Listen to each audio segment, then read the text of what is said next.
1971ஆம் ஆண்டு நடைபெற்ற பொதுத் தேர்தலில் கழகம் பெற்ற மகத்தான வெற்றிக்கு இந்த முரசே முழங்கு என்ற பிரச்சார நாடகத்தின் பங்கு கணிசமாக இருந்தது என்பதை அன்றைய அரசியல் நிலையினை உணர்ந்தவர்கள் நன்கு அறிவார்கள்.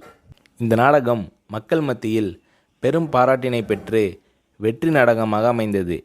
எனவே நாடகக் குழுவை சேர்ந்தவர்களுக்கு பாராட்டு விழா சென்னை திருவல்லிக்கேணி பகுதியில் உள்ள ஐசோஸில் உள்ள என்கேடி கலாமண்டபத்தில் நடந்தது.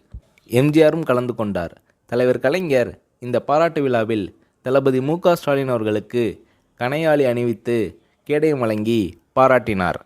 முரசே முழங்கு நாடகம் தமிழகம் முழுவதும் நடைபெற்று பெரும் பாராட்டுகள் பெற்றது.